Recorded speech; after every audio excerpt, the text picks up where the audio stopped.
Good afternoon, everyone, and welcome to the Institute for Government. My name is Tim Durrant. I'm Programme Director here, and I'm really delighted to be hosting this event discussing special advisors. The fact that we've got so many people here shows that it's always worth talking about, and I hope you're not just here for the air conditioning. SpAds play a crucial role in government. They support and advise ministers, they represent ministers' views to journalists and to civil servants, and they maintain relationships with party colleagues on the behalf of ministers. But it's a really difficult job. There's very little in the way of support, often from either the civil service or their political party, and it can be very difficult to make headway. So while there will always be those who want to malign and criticise special advisors, we want to ask, how can they be good at their job? What are the skills they need, and how can you prepare to be a SpAD? So to discuss all this and more, I've got a fantastic, very experienced panel with me. So starting on my left, Dr. Jennifer Lees-Marshman, who is an Associate Professor at the University of Auckland, and her research focuses on the political advisor role in the UK, Canada, Australia and New Zealand.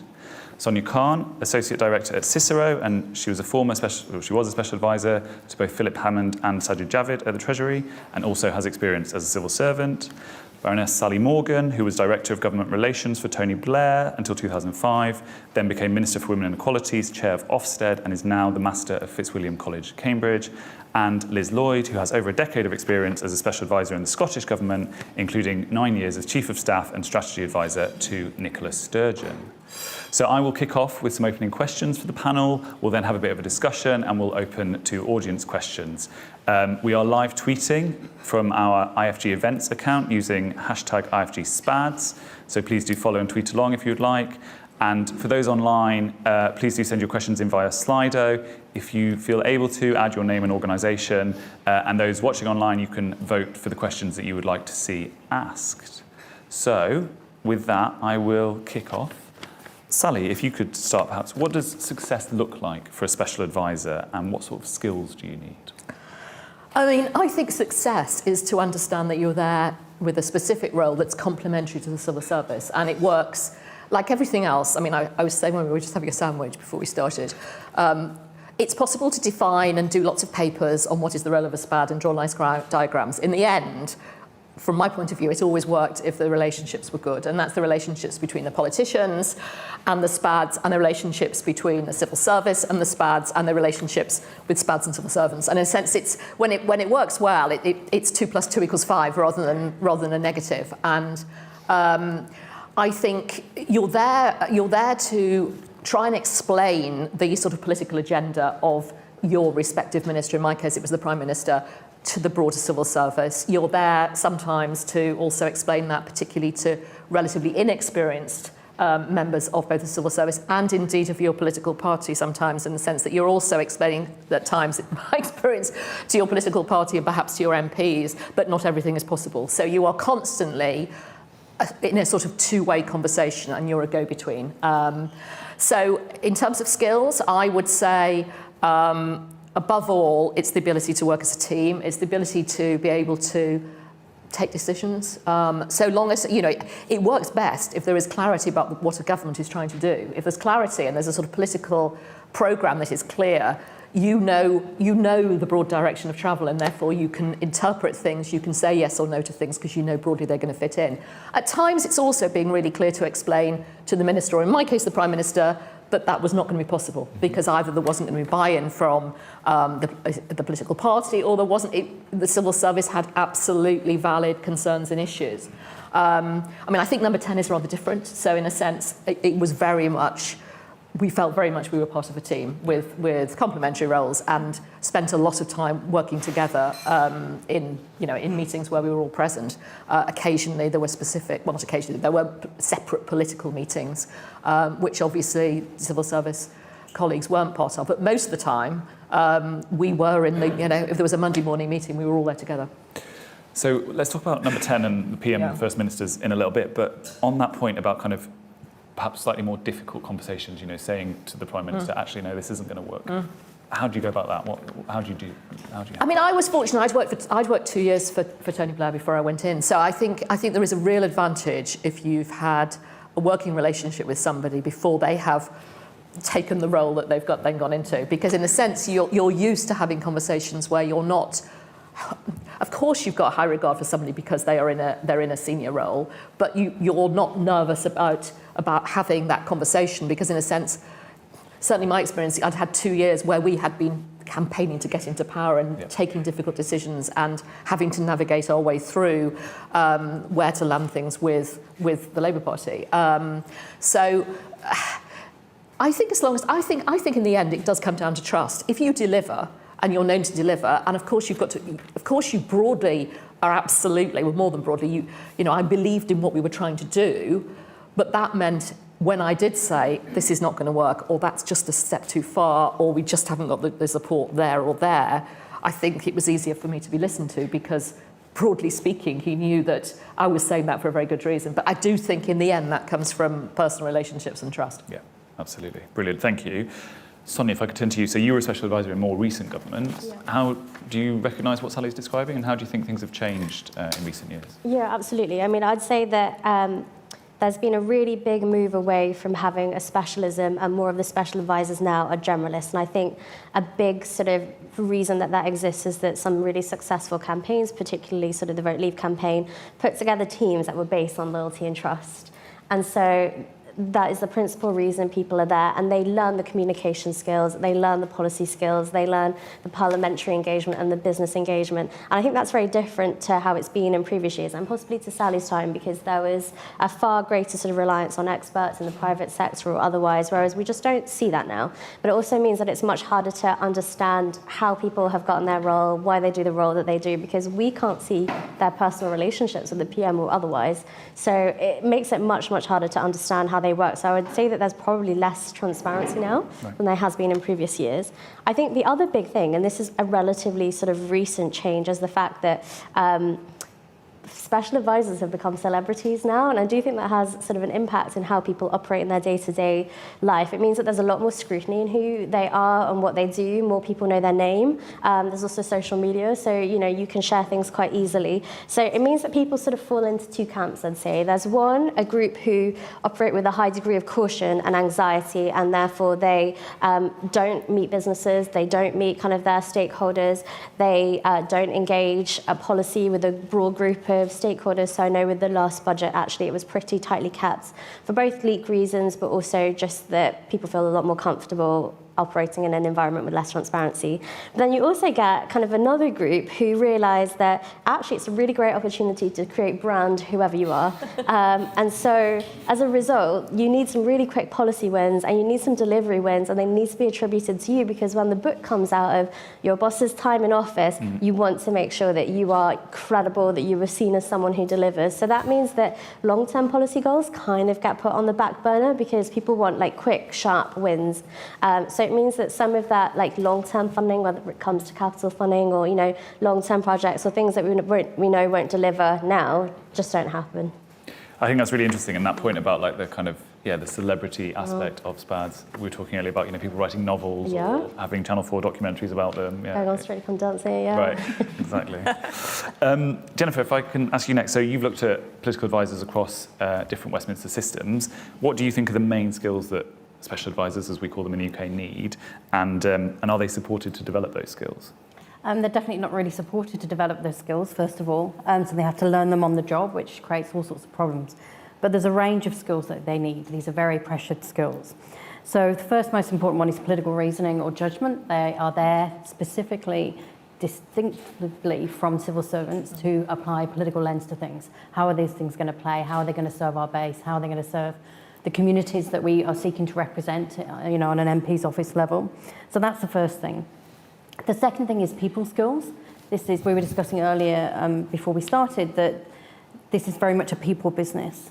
And so they need to develop and have very positive relationships with a wide range of people within their offices, across teams within their office, across other offices, with civil servants, with outside lobbyists, with public sector workers, the whole range.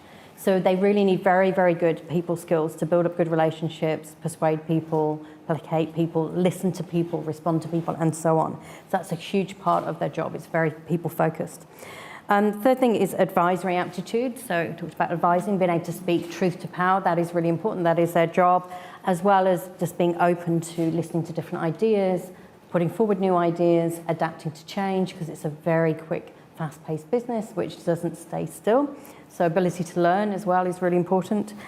And then last but not least is a fit with the politician and the political office. So each politician is different, so each office is different, and also each team will have different requirements, and they need to be able to fit with that. That may be seen in a simplistic sense as being partisan, but it actually doesn't have to be and shouldn't have to be, because really what's important is that they're committed, professional, trustworthy, loyal, working for the person they're supposed to be working for, and that may or may not come from partisanship. So that last point is interesting. So from your research, are there examples of people who maybe, aren't party members or even potentially party supporters, but who work for a minister and build a good relationship? Yeah, absolutely. And they've been really successful, and they bring a more greater diversity of skills in. Likewise, some people have told me who are partisans have worked their way up and been managers, whether they've been chief of staff or director of communications. They've said, I've brought people from the inside who are partisan and people from outside, and there's no predicting which ones will be better. We've had good and bad from both sources. So it's really important to be open to where you might find the people with the right kind of skills, rather than being fixed that it just comes from one route. And indeed, diversity of thought and perspective and background is always better anyway. Yeah, definitely. Brilliant, thank you. And Liz, final opening question. So you were Special Advisor in the Scottish Government. At the IFG, we're always keen to kind of compare across the governments in the UK, learn from different angles. How things work in Edinburgh compared to what you've just heard about? And the skills and attributes that are needed are the same. The job is not that dissimilar. You will be listening to what Sally was saying. A key part of the job is if you are a yes minister person, you will be a terrible special advisor.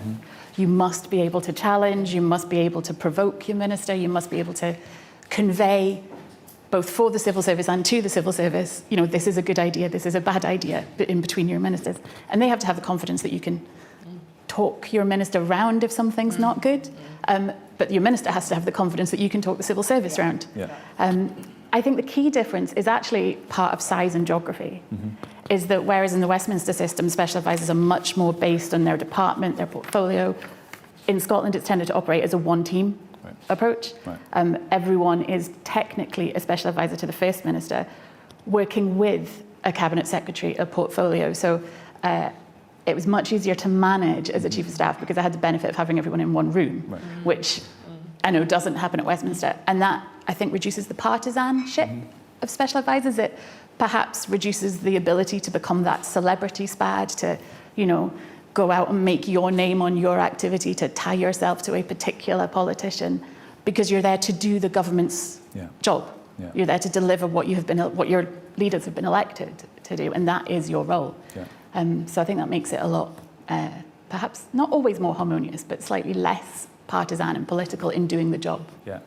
So that's interesting. So this question of kind of loyalty to a minister versus loyalty to the government as a whole, for those of you who've worked in the Westminster government, how did you balance that? I mean, as in number 10, did you have oversight of what all the SpAds were doing? Or?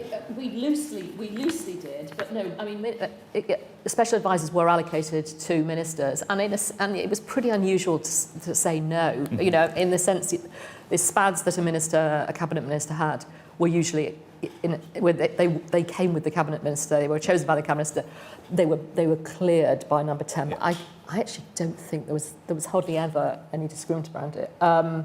So where it's actually worked best, I mean, the model for me was always where you had, probably a cabinet minister and a minister of state and their special advisors with incredibly good relationships with the special advisors and the senior civil servants in number 10. So, if I think about, in some ways, the exemplar of that for me was the period when Anna Milburn was health and John Hutton was Minister of State, and very, very strong SpAds in the Department of Health, very strong SpAds in number 10.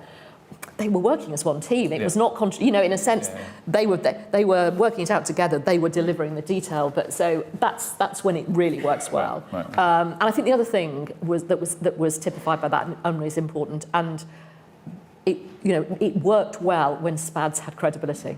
If they are genuinely experienced and broad and clearly capable, there's actually not a lot of controversy. Yeah. If they're not those things, that in my experience was when the controversy happened. Yeah, and Sonia, I mean, when you were at the Treasury, did it feel like you were working for the Chancellor or for the government as a whole? I mean, it's a tricky one because I worked in a period where number 10 and number 11 didn't get on, as most people probably know. Me too. And I think the principal challenges, both those offices are set up to do different things. So you need your principles to be aligned. I mean, if you work at the Treasury, your number one goal is to, balance the books, essentially. And you know that your boss is going to be responsible for the economy overall. So if there's a shortfall in spending, if there is a shortfall in tax receipts or whatever else, if debt ends up rising, you're responsible for that. But sometimes there's this attitude when you work at number 10 that you can just apply spending wherever. And I think where it works really well is where there's that balance. So I think David Cameron and George Osborne kind of did it really well in the sense that they knew what the fiscal restraints were that they wanted to set, but they had also broadly agreed what the sort of spending envelope should look like. But that probably doesn't exist for most people. And I think to Sally's point, you can have the best relationship in the world with your counterparts at number 10, but you can never ever get over if your boss and the Prime Minister don't ever get on, and then you just end up getting caught in the middle, wasting loads of time arguing back and forth. So I think, the best thing a Prime Minister can do is actually appoint a Chancellor that they trust, as opposed to someone that they want to keep an eye on. You heard it here first. So, Jennifer, I'm kind of expanding this a little bit. That point about the minister's relationship with other ministers is going to affect what their advisors can do, right? So how much kind of responsibility do you think ministers should take for ensuring that their advisors can be effective and can get things done? Well, they have a significant role to play. They're not the only people who are involved in managing staffers. That also falls to other senior political staffers like chiefs of staff and directors of teams. But it's really important that ministers, to get the best out of their staff, that they make it clear to their advisors what their priorities are, what approaches they want to take, what kind of style, and also that they try and set a positive tone for the office, and also give some feedback every so often, not in a traditional business or civil service performance framework, not formulaic like that. But one of the things that advisors and staffers have mentioned is when they get even just a little bit of small positive feedback from the minister, that really galvanises them and motivates them, because that's who they're working for at the end of the day. It's a politician, they want some kind of connection. But also, offices will get asked to do so many things, and they cannot do everything that they're asked to do. So ministers need to say, these are my priorities, these are the things I really want you to work on at the moment, and if it needs to be reset because events change, have a reset meeting. So it's important, if you want people to do what you want them to do, you need to tell them what that is. Yeah. And it sounds simplistic, but sometimes in the milieu of political business, people forget to do that. Absolutely. Can I ask you, Liz, about management? So as Chief of Staff, you said you've got this team all in one room. How did you approach running that as a team? I think there's tried and tested ways of doing it, which is, your Monday morning meeting, your Friday meeting, your sharing of the agenda of what's coming up. We would have policy special advisors and then sort of central communications advisors who would cover the whole of the government. So when you're sitting in the Chief of Staff position or the Head of Comms position, you've got oversight of what everybody's up to. And having everyone together is actually quite a useful way of, if you like, breaking some of the government silos and breaking some of the ministerial silos. Because genuinely, you could figure out that the government was doing one thing on the left hand, one on the right hand, because you overheard your special advisors having a conversation. And you can actually step in and bring that together, convene the different parts of the government and work out any clashes. In terms of, go back to something I think Sonia said earlier, the recruitment, the bringing in special advisors, that mix of very loyal party staffers who have worked their way up with outside voices is critical, I think, to building a good team. Yeah. And I brought in special advisors from the outside. I turned a special advisors team that was, when I became the Chief of Staff, I think I was the only woman, to 50-50. You need that diversity in the room, and when you're managing the team, you need to listen to that diversity of views, because your most junior special advisor might actually have a really good point on the policy that they're working on that you risk just riding roughshod over. Right. And they might need your help to get it into with the minister, to get it in with the civil service, to get it heard. Yeah. Can I ask an open question? Anyone on that point about recruitment and bringing people in? What are the things that you think people in government look for in SpAds and the skills and experience that they need? I think maybe I see it slightly differently, because I suppose and maybe it was different in number 10, because if I think of the policy areas, in our big policy areas, we had a civil servant and a special advisor working together, and therefore you were therefore making sure you brought in a special advisor who would be the political link with the political people within the departments, I think. But they had to be good enough and they had to have specialist skills. I mean, on the whole, you know, I don't know if it's the case now, traditionally a cabinet minister would have a policy special advisor and a comms strategy special advisor. And that, it seemed to me, they are the broad areas that you're looking for. And I think it's quite hard to learn those things on the job. I mean, I think there certainly needed to be an ability to deal with quite complicated policy issues. That doesn't mean to say you had to be a specialist in the field, but you had to be able to analyse political policy issues if you were the policy lead. And I think the broad comms, in my time, the broad comms strategy people were the more political operators, if you like. Certainly working for cabinet ministers, they were the political link, really. Yeah, I think you have to have political nous. You do. You can't do it if you don't have political instinct and initiative. But you absolutely have to be willing to learn the details of your policy area. Right. You know, and to learn from the experts that are around you and the stakeholders that it is your job to engage with. You can't hold a conversation with a stakeholder in knowledge of the subject. You are useless to the minister. I think I would add to that having a really good understanding of how the civil service works. So I became a special advisor after joining the civil service at the age of 21, 22 and did 5 departments in about 5 years. And to me, that was critical to being able to do my job quickly because you understand the structure of the civil service, you understand where the bureaucracy is, how the clearance process works. I mean, every single department has its own culture, so you've got to very quickly be able to learn to adapt. But I think if you don't have that fundamental skill, you will constantly come up with blocks. You know, your policies will never work. You know, your policies will never sort of go through, but you'll also never know how to use the civil service effectively. I mean, the best special advisors really utilise their private offices. I mean, they're a massive asset. But if you go into battle with them on day one, you're never going to get very far. And it's the same for others. Like if you can find where those gems are, you know, those super clever civil servants who might be really junior, then, you know, I think you're flying your role. But I think a critical understanding to the structures of the civil service, not just the department that you're in, but the departments that you liaise with quite often is really important. Yeah, I mean, that said, I think it all goes down to that agility and ability to learn because there are all sorts of things that they will have to learn when they're in post. Their role isn't so much to know everything as to learn and adapt and respond to and interpret and advise on everything. So it's kind of generalist and specialist at the same time. On the policy, you know, particularly policy SpAds and policy advisors, some people think they need to have really high-level policy expertise, but actually increasingly people say no because they have that in the civil service anyway, or you can get it outside through lobbyists or experts bringing them in. But the job of a political advisor on policy is to add that political lens. What does this mean politically? How does it tie in with our election promises that we promised?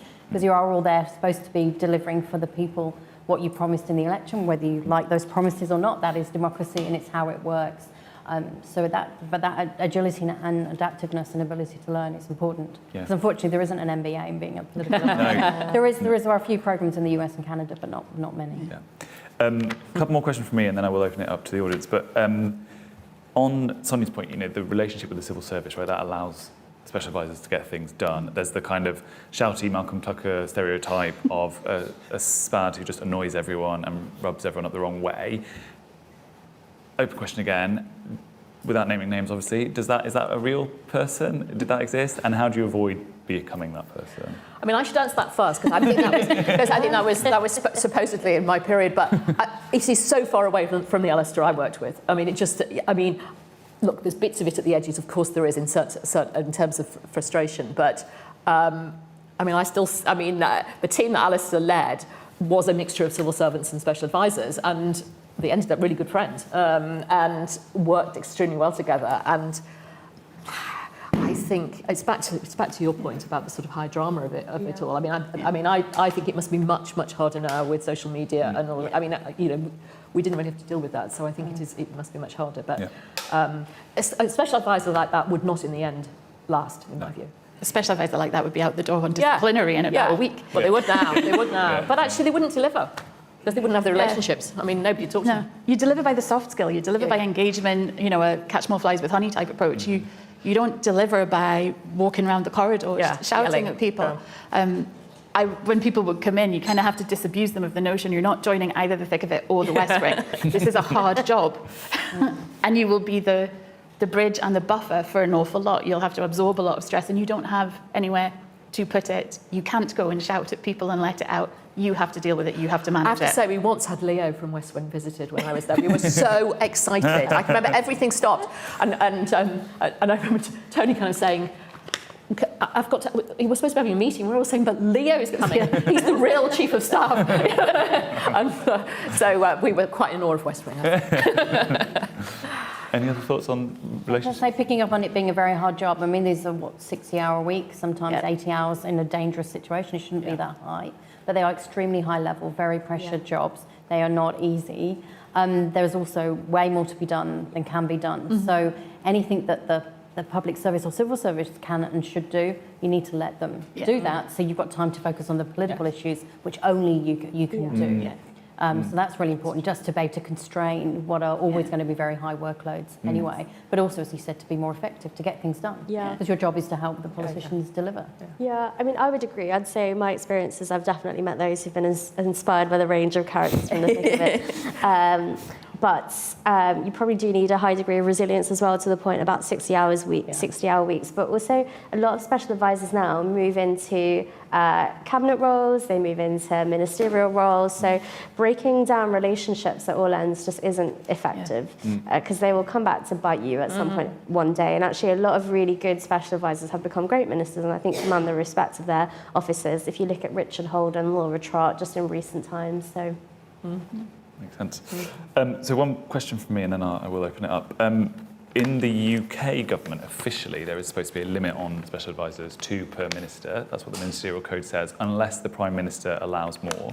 In recent years, successive Prime Ministers have allowed many more. I think some ministers have had 6 or even 8 special advisors. You were saying in the Scottish Government there's around 15, I think, the whole government? So, including some from the Greens with the supporting by. I think cabinet secretaries in Scotland, some of them would absolutely love to have a dedicated special advisor to themselves. The perception is that there's, hundreds of special advisors running around corridors in government. It's just not like that. I would have some portfolio policy special advisors who would cover more than one policy area, and communications special advisors who would cover the entire government. So, no one's going to have great sympathy for a special advisor, but the numbers, I think, is a bit of a, there's always a story when you hire one, there's always a story when the pay bill comes out. And that, I think, stops both ministers and the civil service from having the advice that is actually needed. I mean, I think, I don't know what the numbers are now. My view is more if they're good helps. I think one of the ways that people have found their way around is to have specialist advisors or something like this, which is bringing in some expertise. So, I mean, that's kind of slightly added to the numbers. I mean, my experience was that in departments, more special advisors would have been helpful, because my impression was that very often the two SpAds would work really for the cabinet minister, and quite often you'd meet a junior minister with quite significant policy areas and challenges, a difficult issue, and they were kind of on their own. No support. They were on their own, and so I think I would say if they're good, more would be helpful. I mean, when you look at the numbers of civil servants, it's tiny, and when you think you've got a team working with a junior minister who's got no political input really. So I think it's about quality. Yeah, I'd say I don't think the current model works in having a split between just policy and communications, because you have so many other priorities now, whether it's, looking at how to use social media, whether it's, engaging business, which we now know is actually very critical post the sort of Trustonomics budget, learning how to engage with Parliament, how to, successfully use your MPs, ensuring that unity. So I think having just 2 in those roles doesn't allow them to achieve very much, especially if they're burdened with a huge amount of work, especially now that the size of the government is much bigger, and there's a lot more sort of scrutiny on achieving more and quicker and faster with less resources. I think the Treasury model is quite a good one. So there's usually about 5 or 6 special advisors. One takes on communications. Normally you get 2 who do policy, including a chief of staff, which is largely a negotiation position with number 10. You get one who looks at parliamentary engagement, one who looks at business, and then you might get someone who is kind of a digital communications specialist or an ops specialist or whatever else. And I think that actually allows you to operate as a functioning team without feeling like you're just constantly treading water. And Jennifer, your reflections. I mean, the UK, I think, is compared to other Westminster systems, we have kind of fewer special advisors, but perhaps more junior ministers than, for example, Australia or New Zealand? I haven't worked out the numbers because Australia it's less and then New Zealand it's less, but they're all going down in size in terms of country and population, so I'm not sure. But I mean, what advisors I've interviewed have advised is that new governments coming in should actually take the political hit why they're popular and increase staffing numbers so that the governments can deliver for the voters who've elected them into power. Because that's what it's about. It's not about politicians wielding power through special advisors. It's about actually getting things done. But others have said just adding numbers doesn't work, so it goes to your point about they need to be good. So the other thing they need to do is put effort and resources and time and thinking into managing those advisors so they can perform effectively as well as ethically. There's been a lot of emphasis on the ethics side, but it's also about effectiveness. So that's where they need good orientation, training and support, and the people managing them also need to get some kind of bespoke training in how to manage people. I think there's one part, just going back to what Sonia said, that model that they use in Treasury. One of the things you are supposed to be able to do as a special advisor is to proactively work with your civil service to push forward policy on the minister's behalf that the government has been elected to deliver. With social media, 24-hour news, constant bombardment, special advisors increasingly slip into a very reactive space because it is a minister saying, what's the answer to this? Deal with this, get the line out on this, and that prevents you doing the proactive thing. So I think that if there is additional capacity, making sure it is apportioned so that you can maintain the agenda is crucial. Both parts of the role.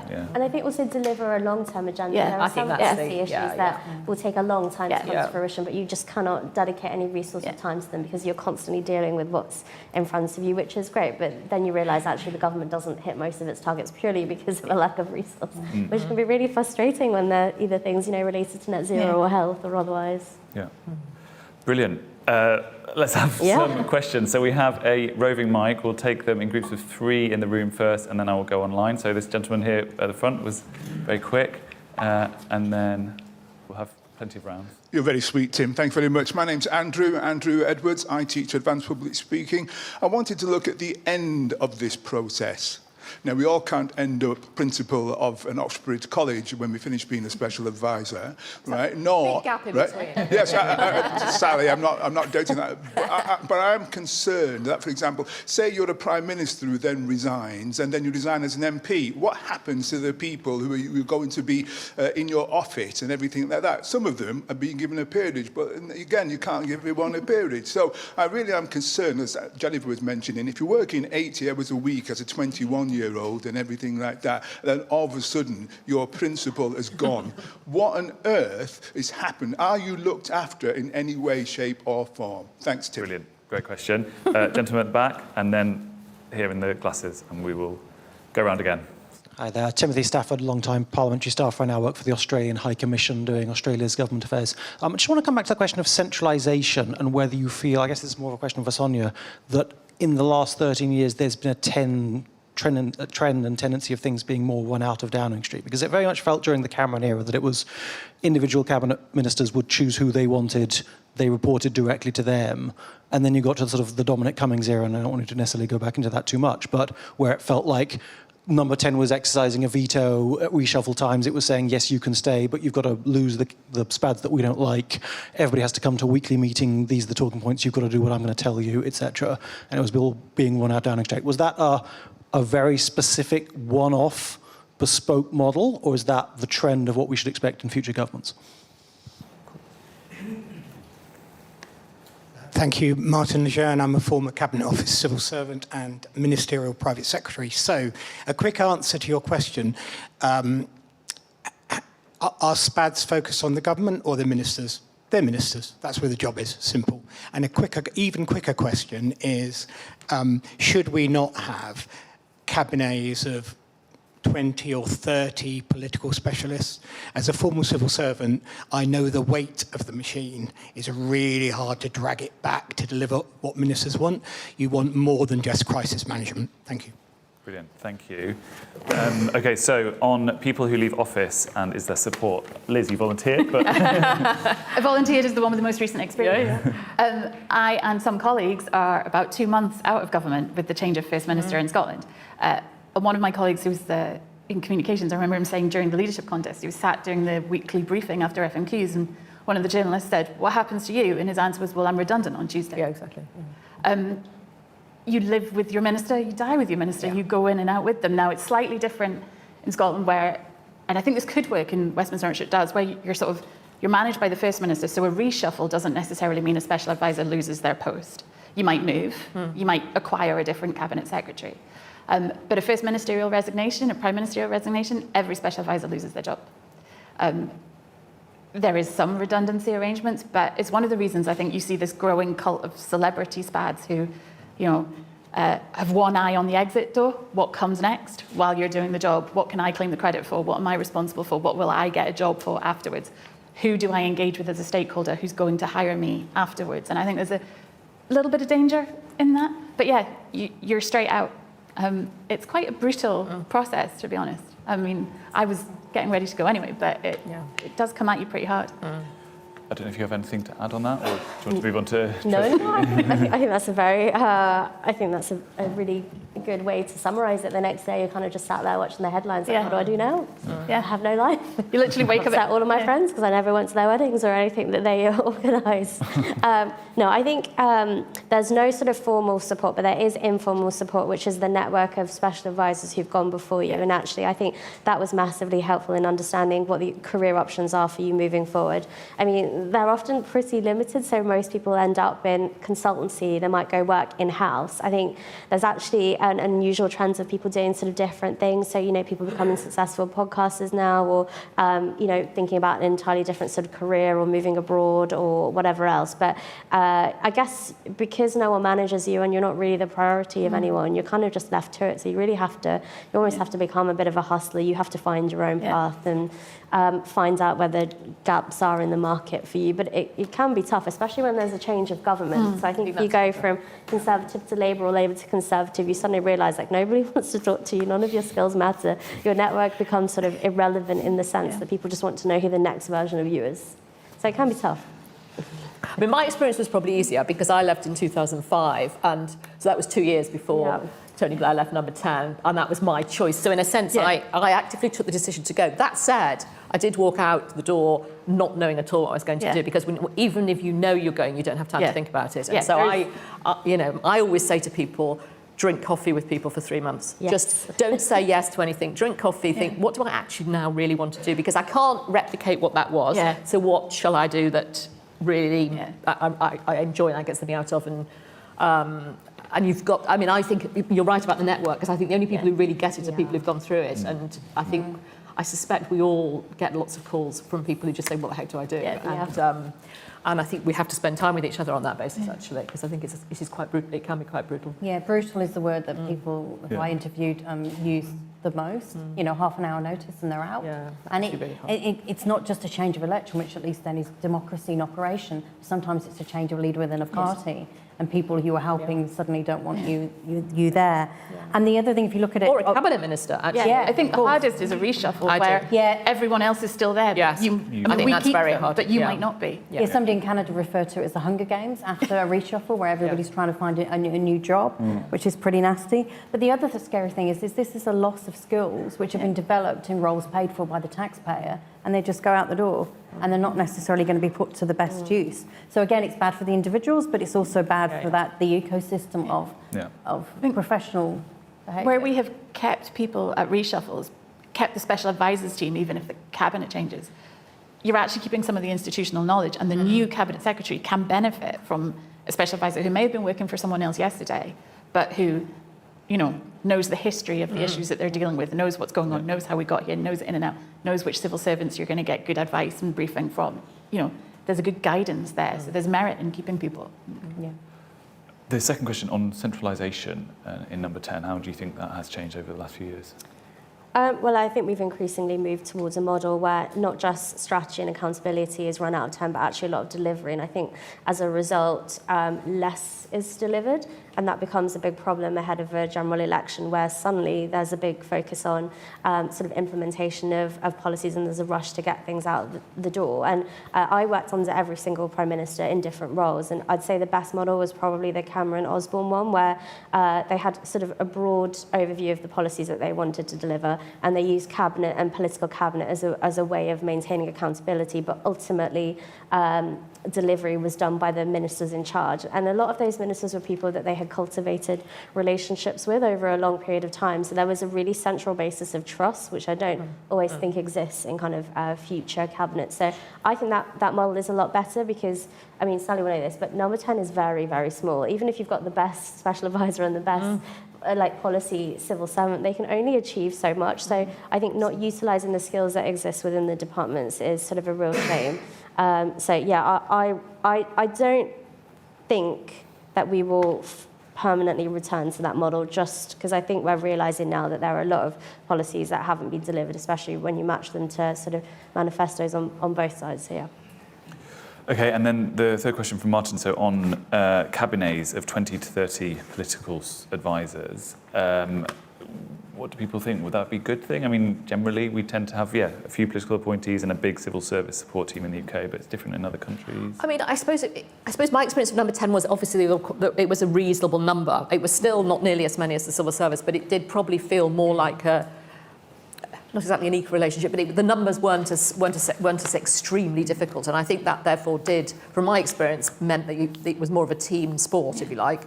That said, there was still, with the support actually of the civil service in number 10, obviously a level of frustration in my day led to the delivery unit, the strategy unit, and that was an attempt to say we want to go beyond the day-to-day. We want to, A, we want to implement on our manifesto, but B, we want to do the sort of slight blue sky thinking, and that somehow the civil service wasn't quite delivering. Neither were the day-to-day special advisors. So I suspect every government is always restive about how can we make this work better. Any other? No, I mean, we went through a similar thing, so a policy and delivery unit, and I myself moved out of being chief of staff to do long-term policy thinking, I feel like, for the last year and a half. I'm not sure about a sort of cabinet of 20 to 30, but I think the relationship that I've always sought with civil service, and the relationship that I think I've always seen special advisors in the Scottish Government aim to have with civil service, is a consensus one, is a collaboration one. There's rightly challenge between the political viewpoint and the civil service viewpoint, but that is done by working together. Is not a us versus them approach. It's a collaborative approach, and that's what gets us better results. And that's why I think you said they work for ministers. I actually don't think they do. They work for the government. Yeah, I think that's true. Great. I'm going to go to some questions from online. So the top-rated one, as advisors to senior members of the government, to what extent do you bear responsibility for the consequences of actions that you advise on? Big accountability, responsibility question. What do people think? But don't advisors advise, not decide? Yeah. I mean, the code specifically says we can't make any decisions and we can't spend any money. That's not to say we don't, I think, accept responsibility for our advice. I think that's exactly it. You are responsible for the advice you give, but if you work for somebody who finds decision-making difficult or struggles with decisions, or decisions ultimately don't deliver what the aim is, that person holds responsibility. My experience normally do better. I mean, recognise they hold the responsibility. Having listened to the advice that you've given and hopefully listen to a range of advice, and then ultimately they decide. I mean, that's the job. Your voice should be one of a number, but it is advice, and it is the minister in the position that processes that advice and decides what they do. And then ultimately is held accountable in Parliament and beyond. Politics. I think you have to accept that ministers get advice from multiple sources. So a special advisor isn't the only person that they'll be dealing with. It could be MPs, it could be like people who work in a consultancy or work somewhere else. So it's a bit hard to pinpoint like a specific decision to them. I think not to do down SpAds, but we're sometimes, particularly in the media, sort of allocated a power that we don't actually have. Okay, question 2 again. I should have said the first one was from Anonymous, and this one is from Anonymous. There has been a big effort in recent years to improve diversity within the civil service. Has there been any comparable change with SpAds, or is the stereotype that most have very similar background, ages and mindsets correct?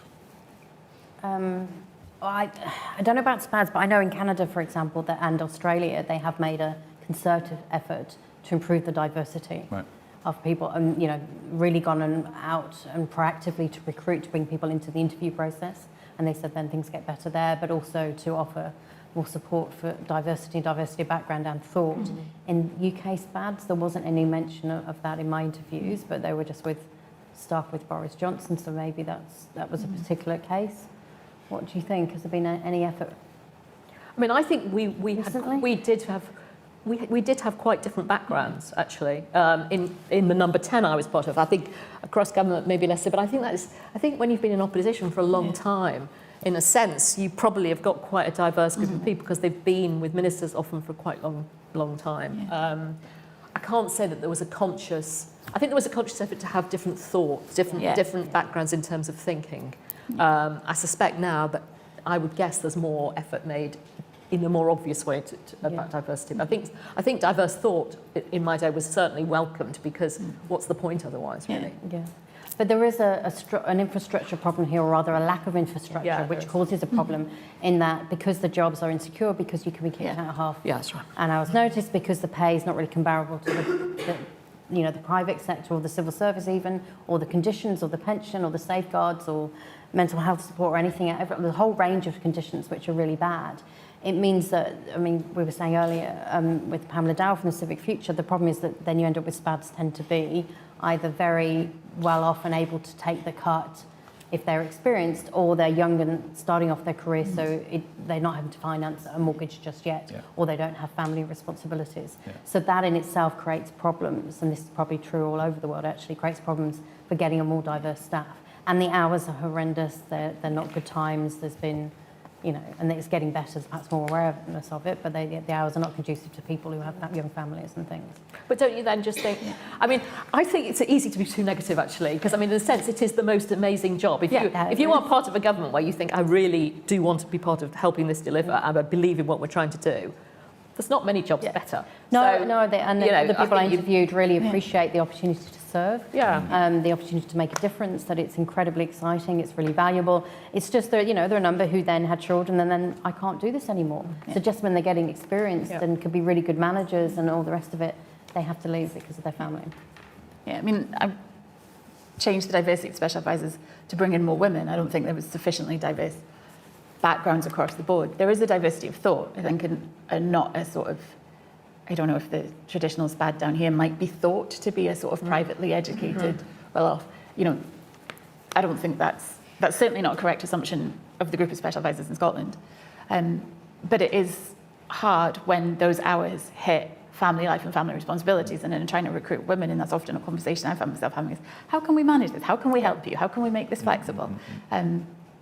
It is difficult. It's not always appealing. The lifestyle is not appealing. What you can do, your ability to influence change, has to be something that is, takes over the negatives for your lifestyle. There is just one thing I'd add to that, and I think diversity of thought and background are great, but you really do need someone to advocate for you.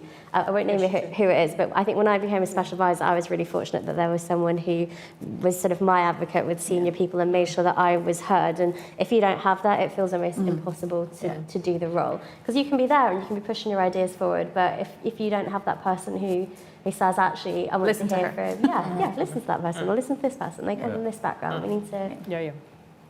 Brilliant. Okay, let's have another round of questions from the room. Two on the front row here, lady and a gentleman next to each other. Hi, thanks, Tim. John McDonough from RecRaw Consulting, which is an employability and recruitment solutions business. It's fascinating to listen to this. So if we use a real-life conundrum now, we've got a massive problem with employability and skills. Very complex. I think it's unrealistic for any special advisor to have more than a wafer-thin understanding of this. And let's say, hypothetically, to your point, you've got a private office that aren't necessarily exactly where they should be, and they've been keeping things away from ministers, etc. How do you open the too difficult box? How do you get to open the cans of worms? You mean difficult policy issues, or? No, I mean more than that. I mean, people Haven't lived it. well, not just that, they're not actually doing what they see on the tin. Yeah. Okay. Do you want to pass the mic along? Thank you. Yes, I mean, we're talking about diversity, but it concerns me. This is a fairly limited time frame for this job. A lot of people put their work first, some their whole career, some for a period. So I can't see actually a problem if people think, oh, well, I don't want late hours because I might want to do something else. Then surely if they're of the caliber to do this job, they can think, well, I'll do this now, then I will do that later. And I mean, certainly it makes a case for experienced people coming in later. So you have a diverse age group. But I don't think there should be too much kowtowing, oh, well, somebody might want to leave at 5 o'clock because. So I'd like the reaction.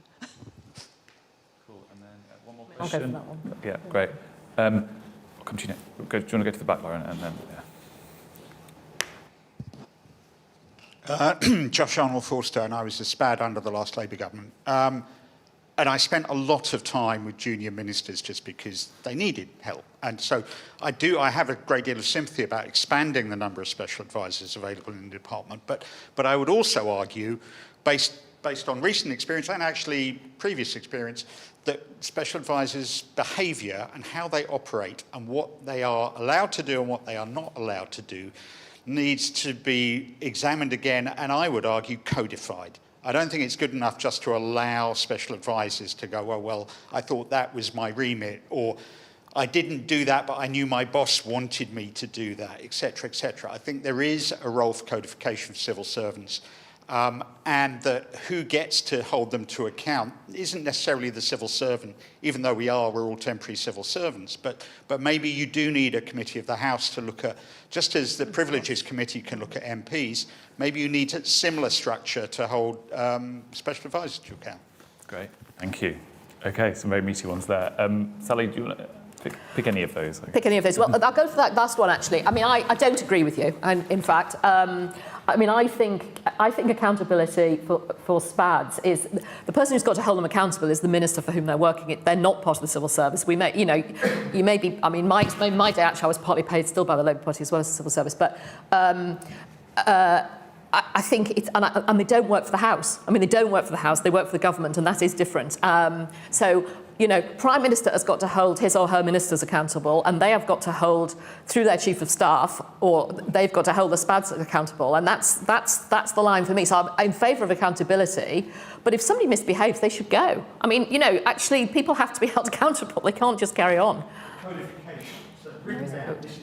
Well, the code is the ministerial code. Yeah. The Prime Minister should hold the ministers accountable, and then if SpAds misbehave, the person to answer is the minister. There is a special advisors code, and it does set out your behaviour, but how it's applied is really hit and miss, and whether you even see that code is also hit and miss. Sometimes you're not given that contract. Sometimes you see it when you leave and you go through an employment tribunal. But yeah, I would use that as a starting point. So how you use and apply that document, because it is actually pretty comprehensive. It sets out quite clearly. Well, I think so. If you read the full thing, it sets out what you can and can't do. I think the challenge is when it conflicts either with your minister or it conflicts with number 10. I think that's the grey area that has to be addressed, and it's probably quite difficult to address that with the House. But as a special advisor, what do you do if you've got two people telling you to do two different things, and are you held accountable to one or the other, or both? Or That's very difficult.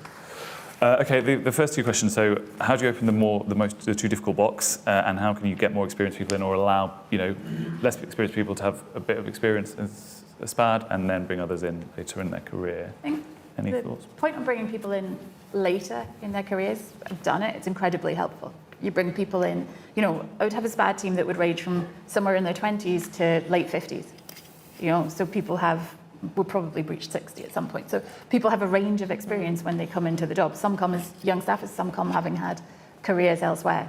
And they all have something to contribute. The leaving at 5 o'clock, I think any special advisor that worked for me would be shocked if they thought I'd ever let them leave at 5 o'clock. But you do have to take account of the fact that people have personal lives, and you will lose their talent, you will lose their skills, and you will lose their knowledge if you're not able to support them to have a personal life in some way, shape or form, even if it's just small, even if it's only on a Saturday. It means something to them, and it keeps them in the job. Also, it makes them a better advisor because they're connected with people outside the Westminster or Holyrood bubble, right? So that's really important to make bringing in what you get from outside, not just from stakeholders, but from your wider circle, and a mix of circles coming in from different people is really helps. Yeah, you tie them to the office and they're just going to talk about that office and what everybody's thinking there, or, in the latest tweet or whatever. That's not actually reality, and it's the reality that government is supposed to be addressing. And I would just say, I don't think it's about tightness of hours particularly. I agree with you that, as I said, I think it's an amazing job. The period I was involved, a lot of us had young children, but we were in number 10, so we managed it. And I think it's about deciding what are the things that have really matter. So, you know, if school holidays might matter, whatever it is, really be clear what matters and try and hold to that. But then recognise beyond that, it's a period that you're working flat out because that's how you are. But that is not very I mean, I also do always remind people that is the case in quite a lot of other, public sector doctors, jobs. whatever. I mean, there's a lot of people living those lives. So people have got to recognise that there's give and take, but you've also got to give support to people when they really need it. So there are points at which there's got to be flexibility, I think. Okay, we have 5 minutes left. So the gentleman here in the striped top had a question, and then I'm sorry, that will be the last one. I will ask everyone. Should we do the 2 difficult box? The 2 difficult. I mean, if you have. Well, I mean, all I was going to say was I think one of the things that in terms of the 2 difficult box that's really important is listening to MPs because they bring some real experience, and also making sure that somehow, whether it's through the role of SpAds or civil servants or preferably both, you are constantly trying to engage as a government and bring people into government, go out as well to meet with people who are, you know, at the chalk face, at the coal face, doing the skills work with the unemployed, whatever it is, because in the end, any meeting you have with a group of people, there's always a nugget that you think that actually explains it. So think, what are the list of questions I'm finding really difficult to solve, and make sure that you embed yourself with enough people to try and go through those questions with a range of people, and then bring that to the table to try and do the policy work. Okay, one last question. Hi, my name's Ulisse. Hearing you guys talk today, it seems that there's a pretty negative, for lack of a better word, negative work environment within government and kind of SpAds. I mean, you talked about the long hours, you talked about the kind of lack of job security, you talked about, you know, the relationship between ministers and SpAds, which for me seems a bit of a asymmetrical power dynamic there. And then beyond that, you hear kind of wider politics about on the extreme side, kind of sexual misconduct and those issues. Do you think that there's a negative work environment? Do you think enough is being done to challenge that? And if not, or even if so, what more can we do? Or what more should governments and people involved do? Quick answers, and then I will ask you to wrap up. Yes, it is a negative environment mostly. There are some wonderful practices, but they're ad hoc. But we need to do a lot more to make those good practices spread across so that everybody has a good experiences and political offices perform better and government serves the people more effectively. I would say it's balanced. I think there are incredible opportunities, whether to travel, whether to influence policy making, especially if it's not a background that you come from. I'd say that the bad bits of politics are just heightened because of the arena that we're in, which is obvious. But I don't think you can forget that it is such an incredibly privileged role, and you'll never do a role like it where you are changing things for potentially hundreds of millions of people. Exactly. I think that is the overriding thought for anyone who's either walked through that door into number 10 or any other sort of government department. So I would say it's not wholly negative.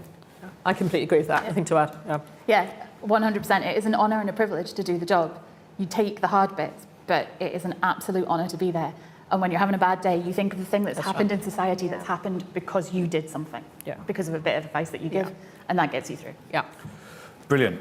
It's always nice to end on an optimistic point. So I have one final question, which is, if you had to give one piece of advice to someone who wanted to be a special advisor, or someone going through that door for the first time, what would that be? And I'll give you 30 seconds to think about it while I pitch our next event. So if you're interested in relationships in government and the nitty-gritty of who said what to whom, we are talking about WhatsApp in Westminster on Thursday. So please do come back, lunchtime. It'll be me again and another great panel. So all the information is on our website. What do people think? One tip. Okay, be ready to learn from your peers and ask lots of questions, because you won't walk in the door knowing everything. Yeah. So you need to go to the more experienced other advisors and watch them, learn from them, ask questions. And that way you're going to be able to actually learn how to do the job on the job. Brilliant. Mine is very similar. I was going to say, find a good advocate, find a good mentor, someone who you really trust, you've got that relationship with, because you need to be able to rely on people. You can't live in this environment with a great deal of insecurity. So I think mine is go in with the right motives. So in a sense, it's back to the point of why you're going in to do it. And if that's not the reason you're going to, you want to do the job, then don't go in. Yeah. I think very similar. It's know why you're doing it and know that it's not about you. Yeah. Brilliant. All right. Well, thank you very much, everyone. So that is time. The video and sound recording will be available on our website shortly.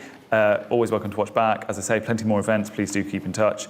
And if I can just wrap up by asking you to thank the panel.